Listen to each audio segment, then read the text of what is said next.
আসসালামু আলাইকুম। সংবাদে আপনাদের সবাইকে স্বাগতম জানাচ্ছি আমি নুসরাত। শুরুতেই সংবাদ শিরোনাম। বাংলাদেশের সর্বশেষ গুরুত্বপূর্ণ আপডেট সংবাদে আপনাকে স্বাগত। শুরুতেই সংবাদ শিরোনাম, পরে বিস্তারিত। প্রথমেই জানাবো আমাদের হাতে থাকা সর্বশেষ গুরুত্বপূর্ণ সবথেকে তাজা আপডেট সংবাদ। জামাতের বিজয় অদৃশ্য কালো শক্তি ছিনিয়ে নিয়ে গেছে। জামাতের বিজয় বাংলাদেশে অদৃশ্য কালো শক্তি ছিনিয়ে নিয়ে গেছে বলে মন্তব্য করেছেন যশোর ৩ সদর আসনে জামাতের পরাজিত প্রার্থী আব্দুল কাদির। আজ শহরের ঈদগাহ মোড়ে মাহে রমজানকে স্বাগত জানিয়ে শুভেচ্ছা মিছিলে বক্তব্যকালে তিনি এমন মন্তব্য করেছেন। এরপর জানাবো জুলাই জাতীয় সনদের কার্যকারিতা স্থগিত চেয়ে রিট। জুলাই জাতীয় সনদকে অবৈধ এবং সংবিধানের সঙ্গে সাংঘর্ষিক ঘোষণার নির্দেশনা চেয়ে রিট দায়ের করা হয়েছে। আজ বেলা ১১টার দিকে হাইকোর্টের সংশ্লিষ্ট শাখায় অ্যাডভোকেট ইউনুস আলী আকন্দ এই রিটটি দায়ের করেছেন। তিনি বলেন, গণভোট সুষ্ঠু হয়নি এবং গণভোট এদেশে প্রয়োজন নেই, এজন্য সেটি বাতিল চায় তারা। এদিকে ওবায়দুল কাদেরের মামলায় ওসমান হাদির জবানবন্দি সাক্ষ্য হিসেবে নিতে প্রসিকিউশনের আবেদন। জুলাই গণ অভ্যুত্থানে সংঘটিত মানবতাবিরোধী অপরাধের কার্যক্রমে নিষিদ্ধ আওয়ামী লীগের সাধারণ সম্পাদক ওবায়দুল কাদেরের মামলায় শরীফ ওসমান হাদির জবানবন্দি সাক্ষ্য হিসেবে নেয়ার আবেদন করেছে প্রসিকিউশন। আজ প্রসিকিউশনের পক্ষ থেকে বিষয়টি নিশ্চিত করা হয়েছে। এবারে জানাবো ইন্টারনেট বন্ধ করে জয় পলক গণহত্যার তথ্য লুকানোর নির্দেশ দিয়েছিল বলে জানিয়েছেন চিফ প্রসিকিউটর তাজুল ইসলাম। বাংলাদেশে যেভাবে তারা সন্ত্রাসী কার্যক্রম চালিয়েছে, জুলাই গণহত্যার তথ্য লুকাতেই তারা ইন্টারনেট বন্ধ করে তারপর হত্যাকাণ্ডের নির্দেশনা দিয়েছিল তৎকালীন আইসিটি প্রতিমন্ত্রী জুনায়েদ আহমেদ পলক এবং শেখ হাসিনার ছেলে সজীব অজেদ জয়। তাদের এই কর্মকাণ্ডগুলো পুরো দেশবাসীর মনে এখন অনেক বেশি জায়গা করে নিয়েছে। এবং সর্বশেষ জানাবো জাতীয় সংসদের ইতিহাসে চতুর্থ বৃহত্তম বিরোধী দল হচ্ছে জামাত ইসলাম। জাতীয় সংসদ নির্বাচনে এ পর্যন্ত যতগুলো বিরোধী শক্তিশালী দল সংসদে গিয়েছে, এর মধ্যে এখন পর্যন্ত জামাত ইসলাম চতুর্থ শক্তিশালী একটি দল নিয়ে তারা সংসদে যাচ্ছে। তারা সংসদে গিয়ে বিভিন্ন বিষয় নিয়ে সরকারের সমালোচনার পাশাপাশি সরকার যেসব কার্যক্রম চালাবে যেগুলো দেশের কল্যাণে আসবে না, সেসব বিষয় নিয়ে তারা সংসদে বিল উপস্থাপন করবে এবং এই বিলগুলো উপস্থাপন করার মধ্য দিয়ে তারা আবারও বাংলাদেশে জামাত ইসলামের একটি আধিপত্য ধরে রাখার চেষ্টা করবে। প্রিয় দর্শক, এতক্ষণ শুনছিলেন সংবাদ শিরোনাম, এবারে বিস্তারিত। তবে তার আগে বন্ধুরা অনুরোধ থাকবে এই সংবাদটিতে একটি লাইক দিন। এই চ্যানেলে আপনি নতুন হয়ে থাকলে আমাদের সংবাদটি দেখতে দেখতে চ্যানেলটি সাবস্ক্রাইব করে রাখুন। কমেন্ট করে বন্ধুরা আপনার মূল্যবান মতামত জানিয়ে দিন আপনি বিশ্বের কোন দেশ থেকে বা বাংলাদেশের কোন স্থান থেকে আমাদের সংবাদটি দেখছেন এবং শুনছেন। বন্ধুরা, সংবাদটি আপনার সোশ্যাল মিডিয়া ফেসবুকে শেয়ার করে বন্ধুদেরও দেখার সুযোগ করে দিন। গাজা যুদ্ধে আপনি যদি নিরীহ ফিলিস্তিনিদের ভালোবেসে থাকেন, কমেন্টে ইয়েস লিখে পুরো বিশ্বকে জানিয়ে দিন। এবারে বিস্তারিত। জামাতের বিজয় অদৃশ্য কালো শক্তি ছিনিয়ে নিয়েছে।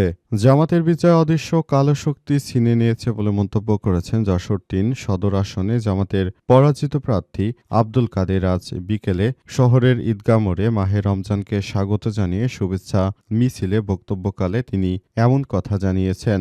ভোট নিয়ে আলোচনা করে জামাতের এই নেতা আরও বলেছেন, সামনে ঈদের দিন আসলেও আমাদের একটা ঈদের দিন চলে গেছে। গত ১২ই ফেব্রুয়ারি সারা দেশের ন্যায় যশোরের মানুষও ঈদের মতো উৎসব আমেজ নিয়ে জাতীয় সংসদ নির্বাচনে ভোট দিয়ে আমাদেরকে জয়যুক্ত করার চেষ্টা করেছিল, কিন্তু আমাদের সেই বিজয়কে ছিনিয়ে নিয়ে যাওয়া হয়েছে। যশোরবাসী এটা মনে রাখবে, আমরা সকল অন্যায়ের বিরুদ্ধে, আমরা সকল অপকর্মের বিরুদ্ধে, আমরা সকল জুলুমের বিরুদ্ধে, আমরা সকল ন্যায়ের পক্ষে। ফলে আগামীতে যশোরবাসী সেই শক্তিকে জবাব দিতে প্রস্তুত রয়েছে। শহরে জামাতের ভারপ্রাপ্ত সভাপতি ইসমাইল জবিউল্লাহ, আলী রেজা হাশেম এছাড়াও আরও বিভিন্ন নেতৃত্ববৃন্দ উপস্থিত ছিলেন। তারা জানিয়েছে যে কিভাবে তাদের জয়কে ছিনিয়ে নিয়ে যাওয়া হয়েছে। বাংলাদেশের মানুষের এই বিজয়কে তারা ছিনিয়ে নিয়ে গেছে বলে এমন মন্তব্য করেছেন তিনি। তাই তিনি সবাইকে এখন থেকেই এই নিজের দায়িত্বগুলো নিয়ে আরও বেশি সচেষ্ট হওয়ার প্রতি আহ্বান জানিয়েছেন। অন্তর্বর্তীকালীন সরকারের প্রধান উপদেষ্টা যে কর্মকাণ্ড পরিচালিত করেছে সেটা জামাতের একরকম পিঠে ছুরি মারার মতো অবস্থা। জামাত ইসলামের নেতৃত্ববৃন্দরা তারা যে আশা আকাঙ্ক্ষা নিয়ে এই সরকারকে বসিয়েছিল, প্রকৃতপক্ষে সরকার আসলে কোনো কিছুই করেনি। সেটি দেশের জনগণকে আরও বিপদে ফেলেছে এমনই মন্তব্য করেছেন তারা। সেজন্য সবাইকে নিয়ে একটি সুন্দর ও সম্প্রীতির বাংলাদেশ গড়ে তুলতে হবে।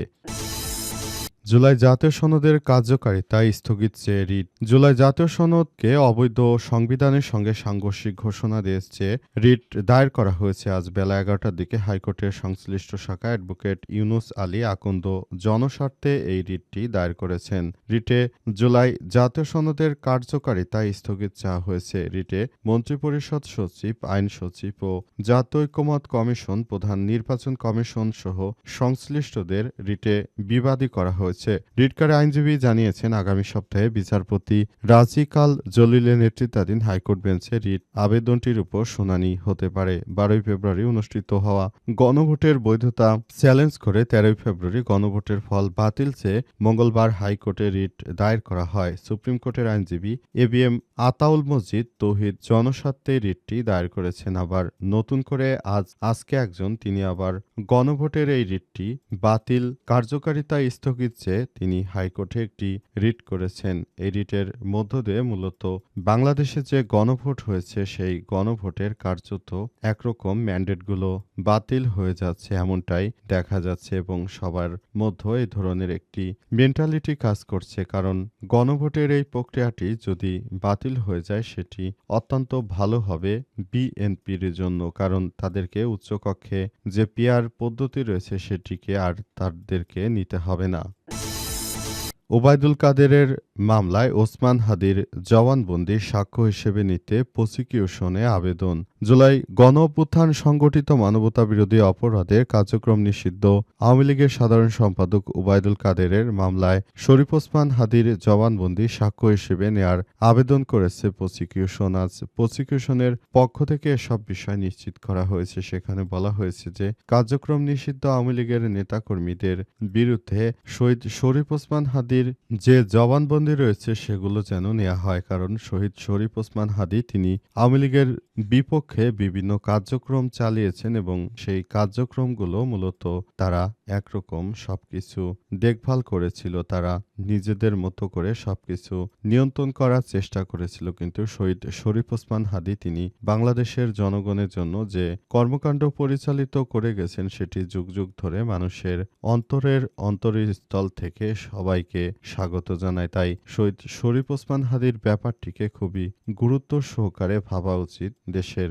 এবং দেশ থেকে শহীদ শরীফ ওসমান হাদির এই বিষয়গুলোকে যদি ভালোভাবে নেওয়া হয় সেটি দেশের জন্য আরও মঙ্গল কামনা করবে এবং দেশের জনগণকে একসঙ্গে মিলেমিশে একটি সুন্দর ও সম্প্রীতির বাংলাদেশ গড়ে তোলার ক্ষেত্রে সবাইকে মিলে কাজ করতে হবে। এই বাংলাদেশের মানুষ এই বিষয়গুলোকে খুবই গুরুত্ব সহকারে দেখে এবং এই বিষয়গুলোকে অত্যন্ত ইতিবাচক হিসেবে তারা দেখে। এই বিষয়গুলো নিয়েই অন্তর্বর্তীকালীন সরকারের প্রধান উপদেষ্টা প্রফেসর ডক্টর মোহাম্মদ ইউনূসের সরকার এই বিষয়গুলোকে তিনি একান্তে নিয়ে সবকিছু তিনি করতে চান এমনটাই জানানো হয়েছে এবং এসব বিষয়গুলোকে খুবই গুরুত্ব সহকারে দেখতে হবে বলে বলা হচ্ছে। তাই এসব বিষয় নিয়ে চিফ প্রসিকিউটরের পক্ষ থেকে ওসমান হাদির বিষয়গুলোকে গুরুত্ব সহকারে নেয়ার আহ্বান জানানো হয়েছে।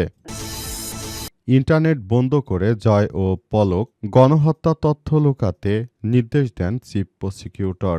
গণঅভ্যুত্থানের সময় ইন্টারনেট বন্ধ করে ক্ষমতাচ্যুত প্রধানমন্ত্রী হাসিনার ছেলে সজীব হজের জয় সাবেক আইসিটি প্রতিমন্ত্রী জুনায়েদ আহমেদ নির্দেশনা দিয়েছেন সবাইকে হত্যা করার জন্য। সেসব বিষয়ে এখন সামনে এসেছে। চিফ প্রসিকিউটর তাজুল ইসলাম জানিয়েছেন, তখন যে জুলাইতে গণহত্যা হয়েছিল এর জন্য সরাসরি জড়িত রয়েছেন পলক এবং বর্তমানে পলকের যে কর্মকাণ্ড সেটি থেকেই প্রমাণিত হয় এবং তার বিভিন্ন কথোপকথন তখন থেকেই এসব তথ্য প্রমাণ পাওয়া যাচ্ছে। পলক বাংলাদেশের মানুষকে জিম্মি করে রেখেছিল এবং পলক সবসময় তিনি দেশের জনগণের বিরুদ্ধে গিয়ে কাজ করত। তাই কোনোভাবেই পলক ছাড়া পাবে না, বরং তাকে পুরোপুরি শাস্তির আওতায় নিয়ে আসতে হবে। বাংলাদেশের মানুষ মনে করে যে এই কর্মকাণ্ডগুলোকে অত্যন্ত গুরুত্ব সহকারে দেখতে হবে এবং এই বিষয়গুলোকে খুবই ভালো অবস্থান থেকে তারপর মানিয়ে নেওয়ার জন্য আহ্বান জানানো হয়েছিল।